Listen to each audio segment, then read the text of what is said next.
తాండూరులో ఉంటున్న అక్రమ విదేశీ వలసదారులను బహిష్కరించాలని బీజేపీ నాయకులు డిమాండ్ చేశారు. ఆదివారం బీజేపీ పట్టణ అధ్యక్షులు నాగరం మల్లేశం ఆధ్వర్యంలో పట్టణ పోలీసులకు ఫిర్యాదు చేశారు. ఈ సందర్భంగా పలువురు నాయకులు మాట్లాడుతూ తాండూరులో రోహింగ్యాలు, బంగ్లాదేశీలు, పాకిస్తాన్ మూలలు కలిగిన అక్రమ వలసదారులు ఉన్నట్టు అనుమానాలను వ్యక్తం చేశారు. కావున వారిని గుర్తించి పట్టణం నుంచి బహిష్కరించాలని డిమాండ్ చేశారు. ఈ కార్యక్రమంలో మాజీ కౌన్సిలర్ అంతారం లలిత, మాజీ కౌన్సిలర్ బాలప్ప, నాయకులు, కార్యకర్తలు పాల్గొన్నారు.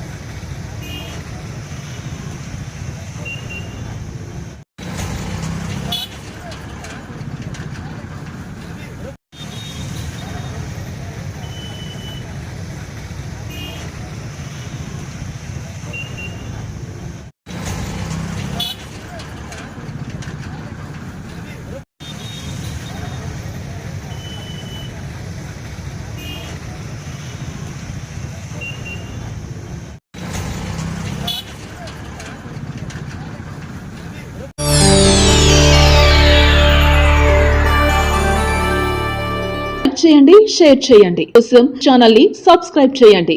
అలాగే ఇక్కడ ఉండే ఈ గంట సింబల్ ని క్లిక్ చేయండి. మేము అప్డేట్ చేసే ప్రతి వీడియో నోటిఫికేషన్స్ మీకు వచ్చేస్తాయి.